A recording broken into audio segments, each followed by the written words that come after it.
In this episode, we meet Murray Edridge, Wellington City Missioner and ordained Anglican priest who has spent 8 years walking alongside some of Wellington's most vulnerable people. Murray came to the mission almost by accident, turning down the role before accepting it, and has since grown it into an organisation of 275 staff, operating across 6 facilities in the Wellington region. In this episode, Murray talks about what it really means to believe that every person is unshakably good, and how that single idea shapes everything from the mission's housing philosophy to the way staff respond when someone behaves badly. He talks about the homelessness coordination collective he helped build, why he refuses to respond to government tenders, and why he is deeply anxious about move-on orders. And he makes the case that if we want to solve homelessness in New Zealand, we need to start not with housing policy, but with the first 30 months of a child's life. More information on this episode can be found in the description. And don't forget to subscribe to the Char Hub podcast, wherever you get your podcasts from.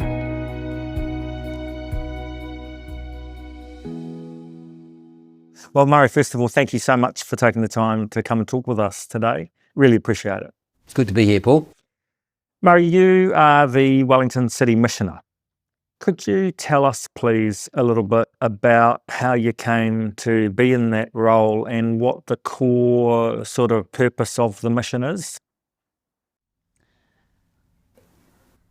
When I left the employment of the government, I was approached to see if I wanted to join the board of the Wellington City Mission, which I, after due diligence, thought was a good idea. I never actually got to a board meeting. I was working in Auckland at the time with youth offenders.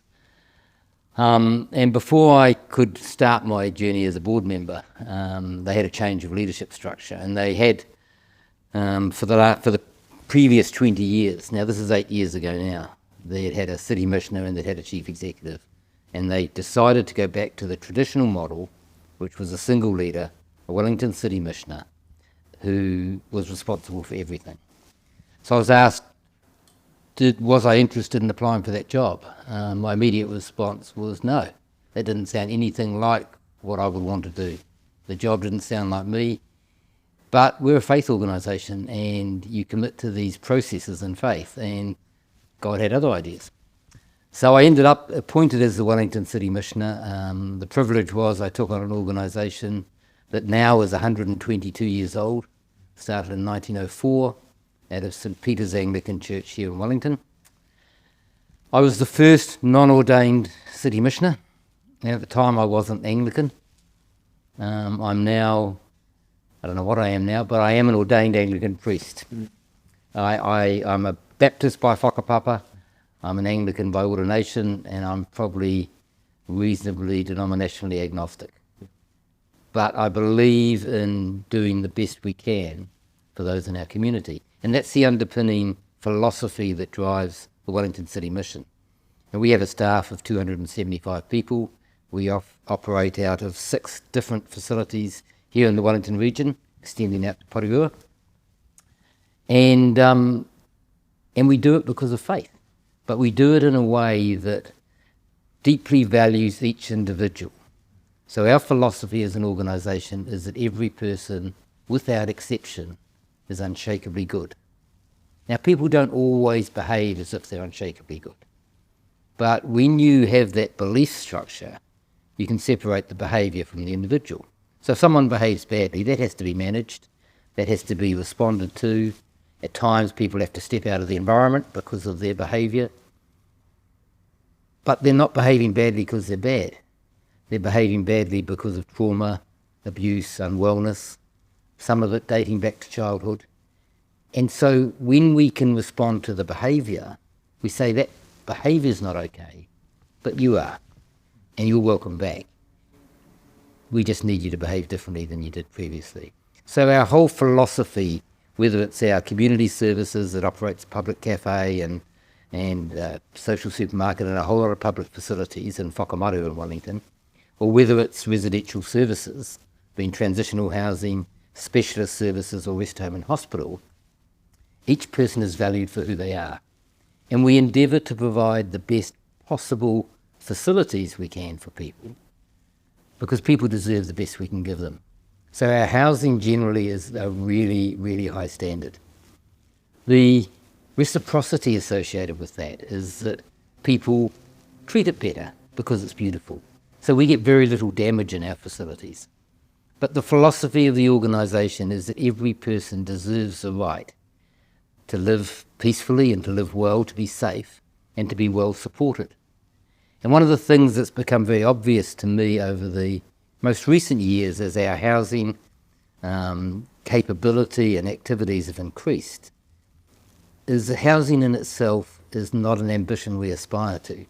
It's housing with support structures around them so that people can live well. So we're an absolute believer in community housing.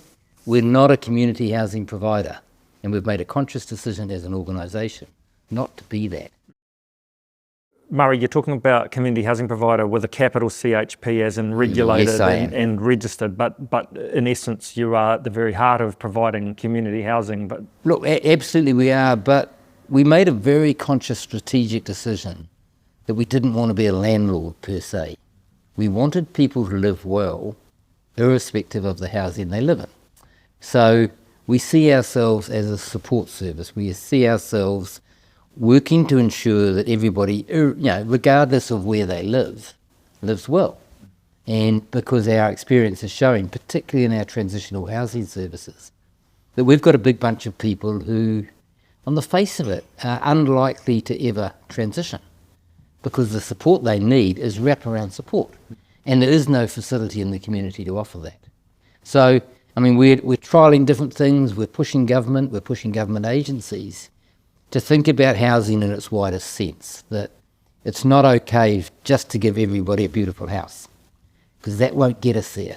that's the hardware, Yep, isn't it? that's the hardware. It's absolutely important, and I don't ever underestimate the importance of good housing.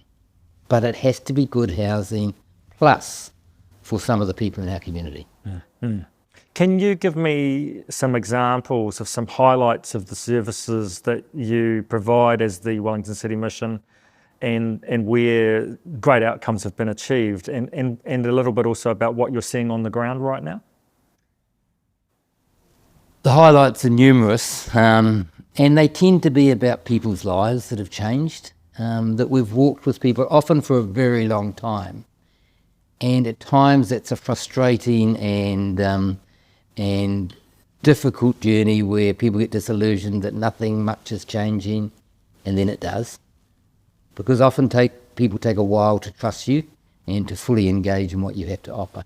But we've had numerous people where we've walked alongside and we've seen life changes happen. We have a specialist residential alcohol harm reduction service. Some people refer to it as a wet house. We don't use that terminology. But it's a facility where people can drink alcohol, but under a managed alcohol program, which means we administer the alcohol and over time quantity and alcoholic content reduces. And we've seen lives absolutely transformed in that space. People who had nowhere else to go because no one would house them, and the alcohol was destroying their lives, to people that are starting to rebuild connections with whānau, re-establish relationships in the community, do positive, constructive things, and their health starts to get restored. So we've seen that happen. We've got a young man at the moment that he's featured in a couple of our recent newsletters called Dennis. And Dennis was on a very difficult journey, had an incredibly difficult start in life. A lot of criminality involved, alcohol, drugs. And Dennis's life has been transformed by connection with people who believe in him, are prepared to walk with him. And Dennis has re-established his family, reconnected with his children, and now he's an employee of the Wellington City Mission, and he works as a peer support person. And he's one of the best people we have because he's so full of life. And when people come into our space, Dennis gets alongside them and he looks like them, he sounds like them, and he's helping guide them to a different outcome. So every day the privilege of my role is I get invited into people's lives, and I do treat it as a privilege. Because what you understand when you do that is that everybody has a backstory. Everybody actually has a life journey, and they don't actually look that much different, except some things have happened. Some of the starts in life have been difficult. Some of the steps along the journey have set them on a particular trajectory. And, I, at times, I've been in this role now for 8 years. At times it feels like, pretty much every day it feels like I have gained more from them than they have from me. So I do treat it as a privilege to be part of people's lives. But at the end of the day, I get in my car and I drive home, and somebody looks after me and someone feeds me, and I've got family and warm housing, safe housing. And the people I work with never leave their circumstances. So one of the things that I'm really conscious of is the differences, is the differential in our lives. The privilege that I consider that I have. And what does privilege look like? In my case, it would look like being loved, knowing I was loved, being respected, being valued, being encouraged to learn things. That was what privilege looked like. And other people haven't necessarily had that same start in life. So I see our own privilege, and I see the challenges and the difficulties in people, and that gap gets bigger, and we've recently heard some of our politicians talk about equal opportunities for people. That's not enough, because equal opportunities only works if you have equal starting points. And we know that our community is full of people whose lives have started differently, whose childhoods haven't been what we would want them to be, and we see the consequences of that flow into adulthood. And so, Murray, there's a lot of public discourse and media attention on rough sleeping, homelessness, particularly at the moment. Some comments by the 3 ministers who were putting that legislation before us as the people of New Zealand were characterising homelessness and rough sleeping as an enforcement issue, and were characterising it as a criminal issue. What would you say to Bob or Mary on the street who's feeling really, really awkward as they're walking past a rough sleeper or street person, wondering how that came to be? Because often there's a sense of shame, awkwardness, people don't know what to do, they don't know what to say. Paul, 2 things I'll say. One is, and I say this regularly to groups I talk to, when you see someone in the street sleeping, begging, under the influence of something, behaving badly, do you ask yourself, I wonder what they've done to be in that circumstance? And what I encourage people to do is to rethink that as a philosophy and say, if I'd had the same starting point that that person had had, if I'd had the same unwellness, neglect, abuse, maybe trauma, addictions, whatever it was, would I look any different than that, and would I behave any different than that? And the answer generally is no. So the challenge becomes, what we start with again. Yeah. And my encouragement to people, and it's something I learnt many years ago when I was speaking to a group, and an individual at the back of the auditorium came to see me afterwards. He looked a little bit different than everybody else in the audience, and he introduced himself as an ex-streetie, someone who slept on the streets, begged on the streets. And I said to him, answer me a question, something I've always wondered about. When you begged on the streets, what did you most want? And his answer took me by surprise. His answer was, I want people to make eye contact with me, because that endorses me as a human being. And so I made a personal commitment that ever since then, and this is a few years ago now, every person I walk past on the street I'd make eye contact with. And it's been the most interesting and rewarding experience. I haven't been dragged into anybody's life. I haven't been forced into doing anything I didn't want to do anyway. I've managed to build a relationship with people. I've sat down next to some people and I've had a conversation about how life is for them. And I've got to hear about whānau and about dogs and, you know, other pets and things that are important in their lives. And so my encouragement to people always is make eye contact. Recognise that person and their circumstances and acknowledge them as you would any other person on the street. Because we tend to avoid. We avoid because, I don't know, we don't want to contribute, or we don't want to accept that that's part of our community. It is. And we should embrace it and say, okay, let's all take some responsibility for this. Because I've travelled a reasonable amount overseas, and the warning I give to the New Zealand community as often as I can is, if we allow the gap between those that have and those that don't to be too big, we'll end up like some overseas jurisdictions. And the problem in some of those places is that everybody is afraid, because the vulnerable are afraid by definition. The well-resourced become afraid of the vulnerable because of the real threat they present to their family's safety and their own well-being. So if we allow that gap in resourcing to be too large in our community, we will face some of those challenges. So I say to people, if for no other reason than the preservation of your own quality of life, let's make sure we as a community engage together.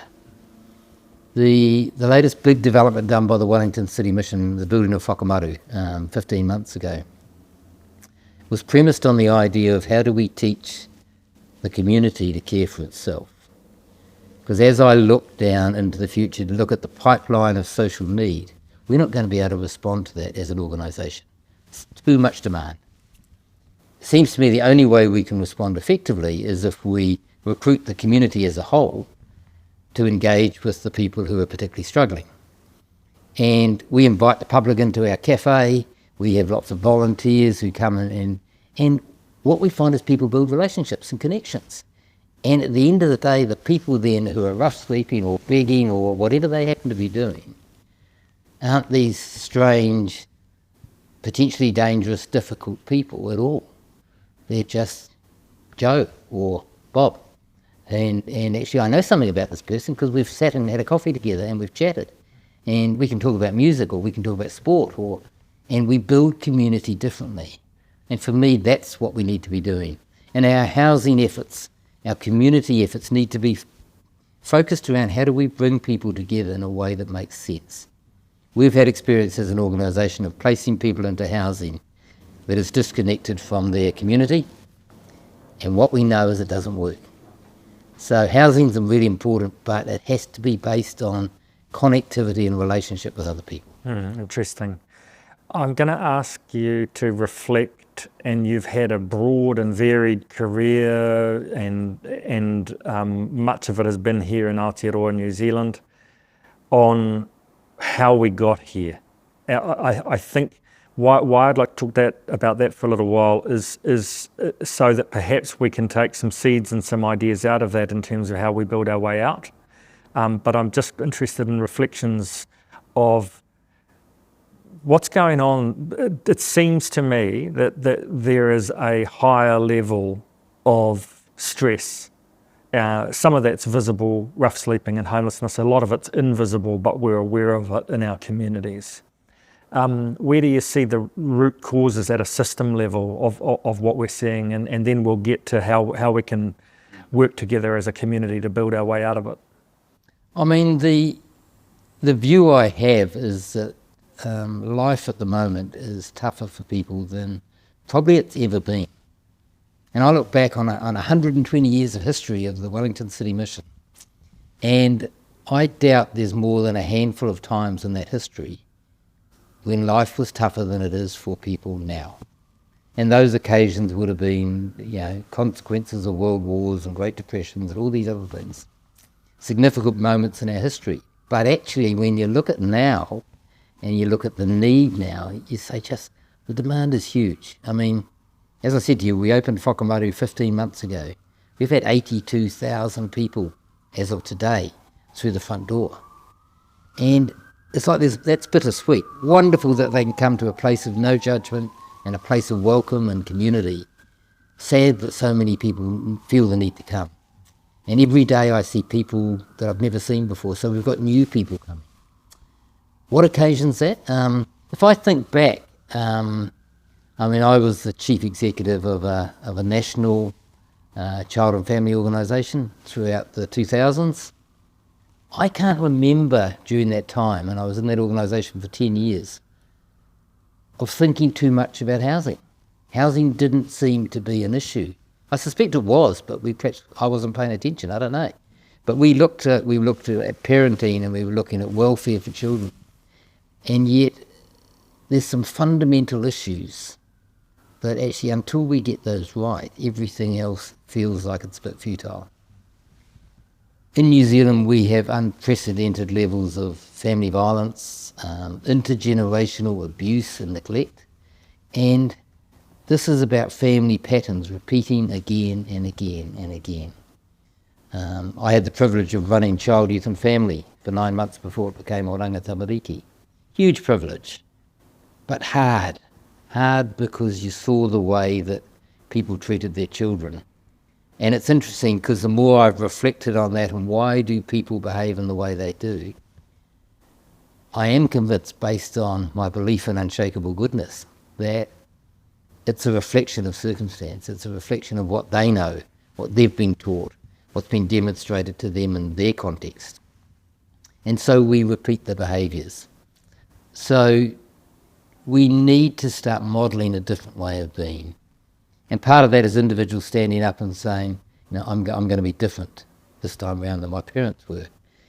And part of it is about making sure we walk alongside people, not criticising them, but respecting their context, encouraging them, behaving in a way that values them and treats them with dignity and respect, and doesn't judge them for the circumstances they're in.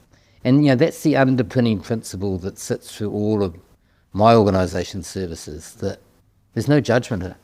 You can come as you are.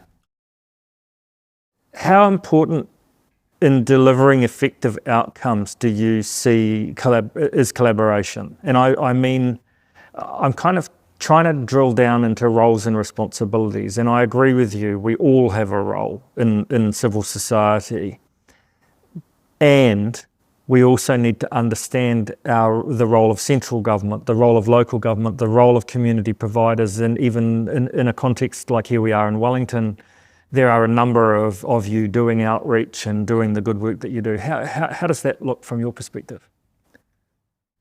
Paul, look, I've been around social services in New Zealand for way too long, getting close to 30 years now. And what's very obvious is that nobody can do this on their own. There is no agency that can do all things to all people. What I think I've got better at doing is working with my own agency to say, where do we fit into the landscape of support and of need that sits out there? So we've had opportunity in recent years to have building capacity available and to say, how might we use it? And therefore, what is the biggest need in this community that we should seek to respond to? We've also said, where do we sit amongst the other agencies? What does our capability look like, and how do we deploy that best? And in our case, it's saying, we need to put our attentions at some of the complex end of things, the high and complex needs, the serious mental health and addiction challenges, which means our interventions are shorter, but way more intense. What that does free up the community, the churches and the community agencies to deal with some of the lower and medium needs that we typically would have tried to do all of. So it's about finding your place in the universe, because if you try to do it all, you will fail. And actually, the demand is such that actually there's a place for anybody that wants to play here. And it's not just community agencies working together. And typically we haven't worked together that well. Largely that's because of government funding models and competitive market conditions. As an organisation, we don't tender. We won't apply to government tenders because we don't want to be competing against our colleague agencies. If government wants us to do something, they should ask us. And we often offer to government, or we say to them, this is a good thing to do, which we're interested in doing. Are you prepared to support it? So collaboration isn't just between community agencies. It includes local council, local government. It includes central government. And until we get the financial modelling and the system-wide priorities and strategies correct, we won't actually make the progress that we could do otherwise. So it is about finding a way to clip all the pieces of the system together, all of which add some value in the optimal way. How's the relationship, for example, here in Wellington with local government? How's that work? Our relationship is with 5 different councils around the Wellington region, but here in the city in Wellington, it's particularly with the Wellington City Council. And in actual fact, it works pretty well.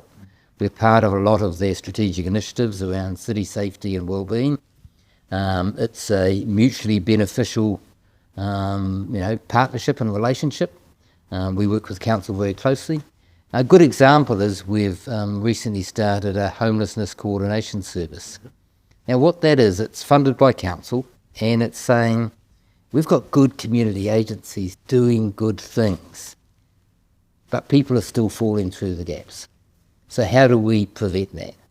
So 3 community agencies have got together, so that's Wellington City Mission, Downtown Community Ministries, DCM, and Ringakura, and along with the City Council and with Mental Health and Addiction Services, Te Whatuora, we now sit as a collective of 5.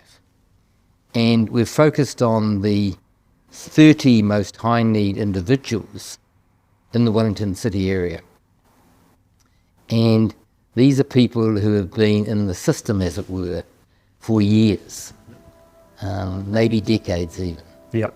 Because they're just so complex, just so difficult, and nobody has the full suite of capability to respond to that need.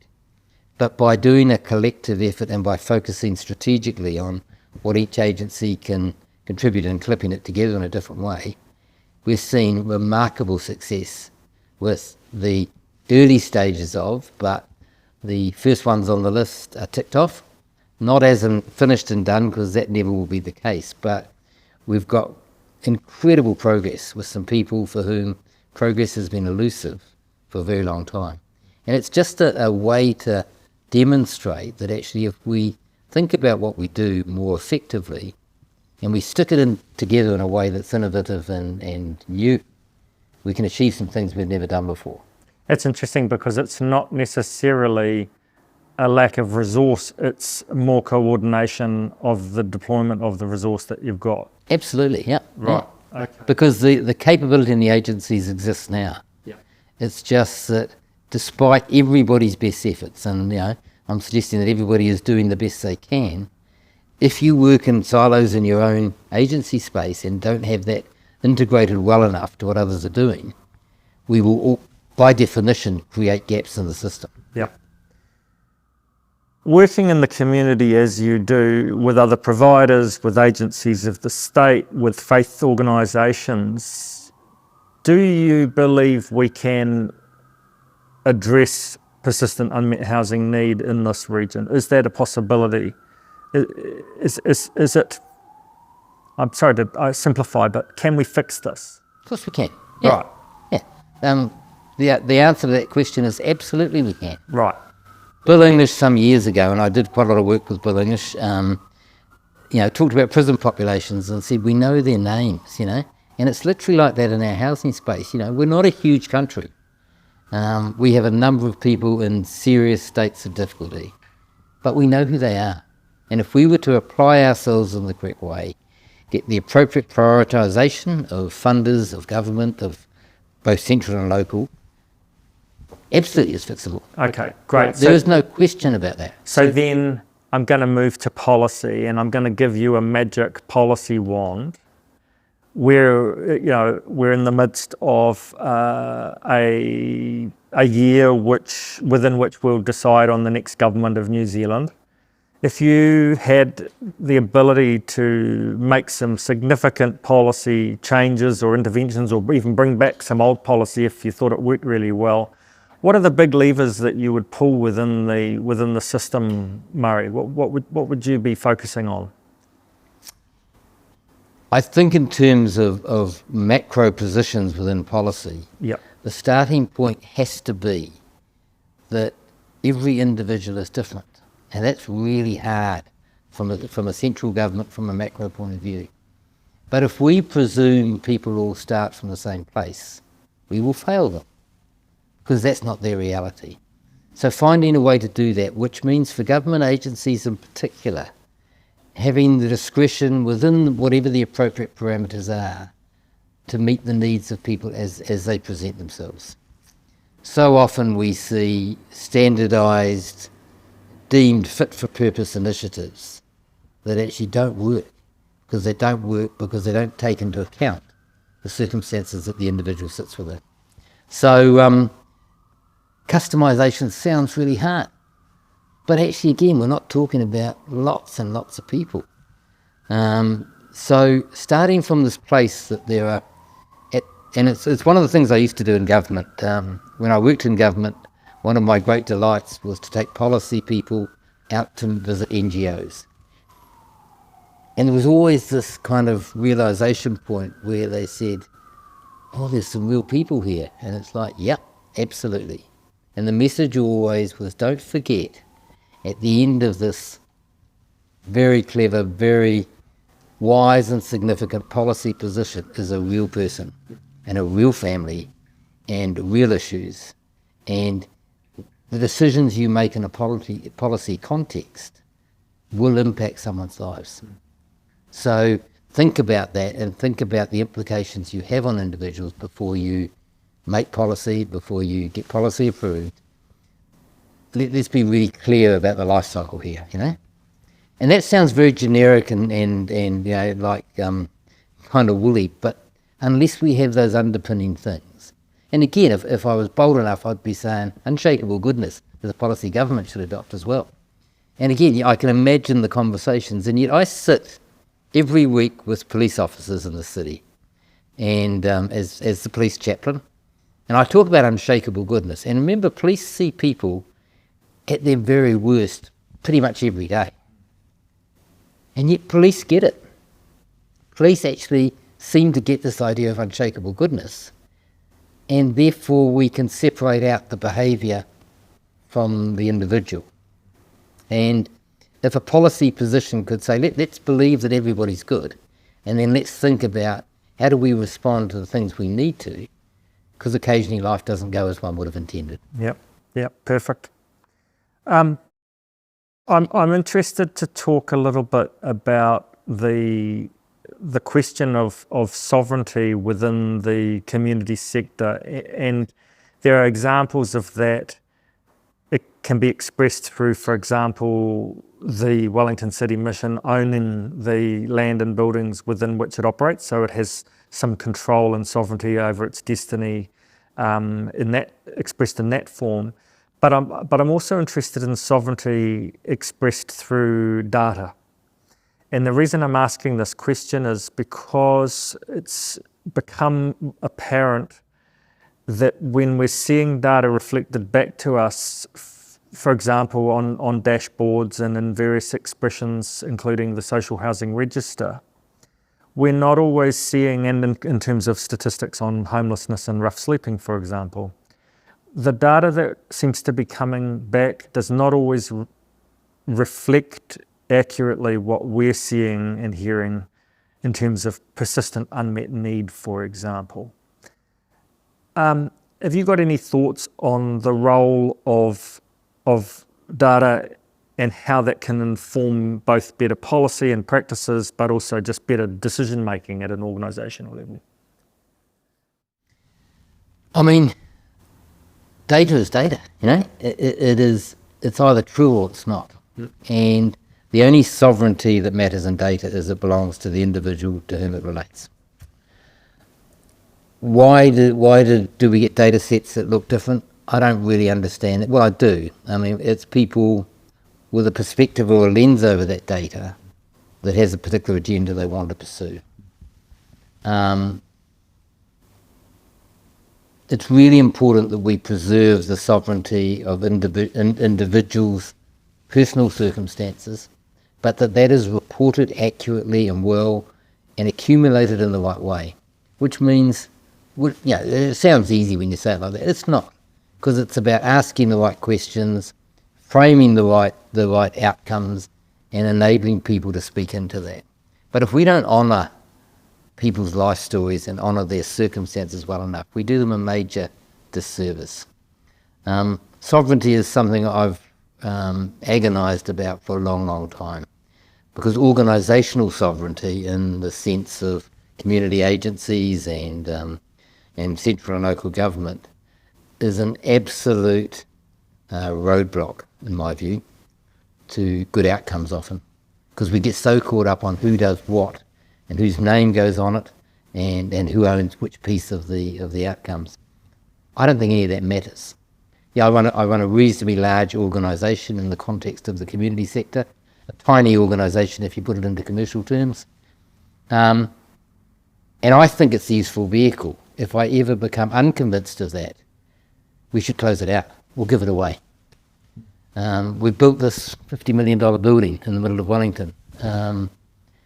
It's not ours. It belongs to this community. And we're the kaitiaki, we're the guardians of it. And if it doesn't serve the community in a way that acknowledges, their connection to it, then we haven't done the job well enough. Yeah, it might sit on our balance sheet, but that's irrelevant actually in context. So data is very much like assets and infrastructure. It might have a deemed owner, and in fact data, the deemed owner has to be the individual. And we need to honour that by the way we connect and put it together. The bigger data sets become, the bigger risks that there is averaging and accumulation of that data and assumptions made on the whole that misses the individual. And that's where the problems come, I think. I'm going to ask about today you and others put your names to a letter to the Prime Minister, and I was really struck by the opening quote attributed to Mahatma Gandhi about societies should be judged on how they treat their most vulnerable. And I had the opportunity to interview a professor of housing-related matters from Texas who was visiting. And I asked her how things were going in the US from her perspective, and I was specifically asking about enforcement-led approaches to homelessness and street dwellers. And she said, oh, well, I'll tell you what we do. And I said, well, what do you do? She said, we have encampments where we take our rough sleepers and homeless and we dump them in a field outside of town so nobody has to look at them. And they're all over the United States now, these encampments. And I was wondering what sort of a country we as New Zealanders want to live in and want our children and our children's children to live in. And I was just reflecting on those things during the week, and I wonder what your thoughts are. I mean, I'm deeply anxious about what the government is proposing around move-on orders. Yes, we were signatory to the letter. Yes, we were responsible for the momentum of generating that letter, and deliberately so, because the idea that in any way moving people does anything to enhance their outcome is just ridiculous. And so a move-on order might temporarily or superficially fix something, but it creates a whole lot of other issues. And like dumping the homeless in a field outside the city, it does nothing about resolving their circumstance. A lot of the social responses in recent years, I've pushed back on. Now, I don't agree with the idea of night shelters. I don't agree with the idea of emergency housing. However, I will say that the government are anxious about increasing levels of homelessness and social discord and other things. A lack of appropriate funding, punitive system settings, removal of safety nets creates that. So this is a direct response to some of the policy positions we've seen in recent days. And the commitment I've made for our organisation, for the Wellington City Mission, is we won't provide a service where someone leaves us the same as or worse off than when they came. So if anybody comes to stay with us, whether it's overnight or for an extended period of time, they must leave better than when they arrive. Because if we don't add value to people's journeys, what are we doing? We're providing them a roof over their head for a night. Is that a good thing to do? Undoubtedly. Has that assisted their journey? No. And the problem we've seen with emergency housing as a policy initiative, you put vulnerable families all together and you increase their vulnerability. So the emergency housing situation this government has decided to tackle head on, understandably so, and in many ways I support that, because I think where it got to was emergency housing itself was a configuration that created greater vulnerability, greater difficulties for individuals. But emergency housing as it was originally designed, which was just a safety net, a recourse of last resort, if nothing else was available, has been stripped away. And we're increasingly excluding people from social housing and from public housing, and it's like, so where do they go? What do they do? Has that point of exclusion enhanced their lives? Absolutely not. And so where else is that going to pop up? And we only have ourselves to blame when that happens, because actually we've done nothing about addressing the issues. So, as I say, that principle that we operate under, where everyone must leave us better than when they arrived, is what we work by, and would be what I'd love the government to focus upon.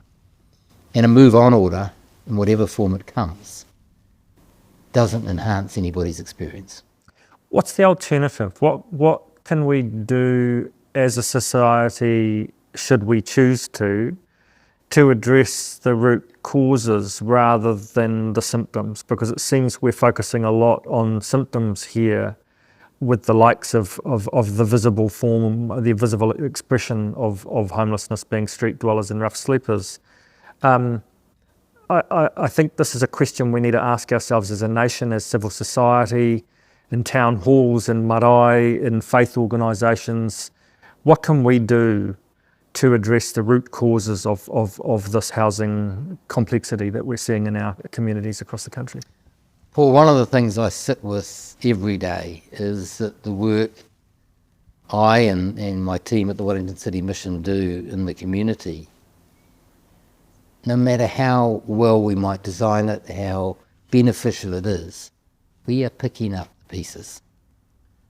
So we're after the fact. We are literally the ambulance at the bottom of the cliff, as the analogy goes. The only way, I think, to change that is to change the way our families function, change the way our children are raised. Now that sounds easy, it's not. It's highly complex, it's potentially very invasive, but it's saying actually we want children to have a better start in life. I have the privilege these days, as you know, of living in a multi-generational setting with some of my children and all of my grandchildren. And I can see those young lives, and it doesn't guarantee them success in life, but getting all the support, all the encouragement, all the foundational elements to start their lives well. I know there are children in my neighbourhood, in our community, who aren't getting that, and they're our future population, who are going to be the ones that have problems with housing, problems with health and well-being, problems with addictions, problems with mental health challenges. So we need to not kind of condemn a generation to failure, but start at the beginning. And any investment, and I've been saying this for many, many years, any investment should first and formally start at childhood, at babyhood, and actually families supported and encouraged to raise their young ones, because that will generate a population that ultimately is better equipped to face life, has the skills and the capability and the resilience, and have the educational support to be the best version of themselves that they can be. I think ultimately that's the only thing we can do. Yeah, and there's physiological evidence to back that up too. Absolutely. Right, just the completion of the formation of the brain. That's when right. you've got one reliable adult in your life who loves you and you can rely on. Yep. everything changes. Yeah. There's a lady by the name of Catherine Burkett, one of my favourite people, who's one of New Zealand's, I think, leading specialists in neural development in children. And the thing she said to me that took me by surprise is that the most important time is the first 30 days of a child's life, because that's when the real elements get set. Am I safe? Yep. If that child is nurtured and loved and cared for and shown they belong, then that will start to set the scenes for their future lives. And so many of our children don't have that start. Yep. Murray, this is an issue of national significance. General public has a broad range of views on it. What would you say to people on the question of the housing challenges that our low and moderate income households face in New Zealand? Paul, I think homelessness is an issue, and people's well-being as a larger and more significant issue is the responsibility of all of us. And the reason I say that, and I say this repeatedly in a public context, is that it's in all of our interests to make sure everyone's okay. Now that might sound far-fetched, particularly those who don't have any direct experience of the challenges of some people in our community. But the more we get a divided community, as I've said earlier, the more we become separate, the more vulnerable we all become. And the people who don't see the community need are still impacted by crime statistics and impacted by bad behaviour and all sorts of other things. Those things are a manifestation of circumstance. Now, we can judge somebody for what they've done, and that's fine. But my challenge always is don't judge until you know, until you understand who that person is, what they're going through. But if people's behaviour makes life worse for all of us, and it will, then we've got a vested interest in making sure that actually everyone's okay. Because even if you do that from an entirely selfish perspective, that to preserve my quality of life, I need to make sure the people around me are all right, so be it. But actually, it is our responsibility in our entirety, because we want to live in a community that cares. I'm sure we all want that. Because actually, and we all know this, you will have heard the statistics that we talk about people being 3 life events away from homelessness. Now, for someone who's affluent, comfortable, that sounds pretty far off. That sounds bad. Let me assure you, I have people in my services who have been in that place. Those 3 events tend to be relationships, so the failure of a marriage or a long-term partnership, tends to be health-related, so major health failure, or tends to be employment-related, lost a job. So any one of those 3 things, or quite often what happens, a combination of those 3, happens, then your comfortable life with your lovely house and your comfortable, well-fed, prosperous existence can disappear almost overnight. And how would you want to be treated if you were in that situation? You would want this community to wrap its arms around you and say, actually, it's okay. We don't judge you for what's happened. How do we make sure you're okay and you get what you need? Yeah, we can help you. We can help you with that, that's right. Counterpoint to that, if we don't wake up as a society and do the right thing and address these unmet needs, where are we heading if we continue on that pathway? We'll be heading to a number of our terrible examples that come from overseas jurisdictions. We'll start to look like some of the American cities we've talked about, where the social issues are out of control. Am I confident it's resolvable? Completely. Will I be confident in 10 years' time if we've done nothing more? Don't know. I mean, I've watched numerous documentaries, one called Detroit is Dying, We've got some major industrial cities in the United States where the division between the well-to-do and the impoverished is so big. And the crime statistics, the addictions, the unwellness is out of control. And actually, as a society, it costs way more to have people unwell in our community than for everyone to be okay. So we put a lot of money into services to support people. I have no question in my mind that an unsupported person with the social trauma and issues that they carry cost our community, whether that's in police time or corrections time or health time, costs way more than whatever the cost of resolution is. So as a community, we've got to say, what are the things that we value most? There's a lovely quote that said, there's nothing more powerful, Margaret Wheatley said it, there's nothing more powerful than a community that discovers what it cares about. If we as a community can discover that we care about making sure everyone's okay, we will prosper as a nation. No doubt in my mind about that. But that's all of us, not some of us, all of us. And if it can't be all of us, then it doesn't work. Yeah. Murray, thank you very much for taking the time to talk with us today. Really appreciate it. Wonderful to be here, Paul. Thank you for the opportunity. We'd like to thank Murray for taking the time to speak with us for this episode. More information on this episode can be found in the description. And don't forget to subscribe to the Cha Hub podcast, wherever you get your podcasts from.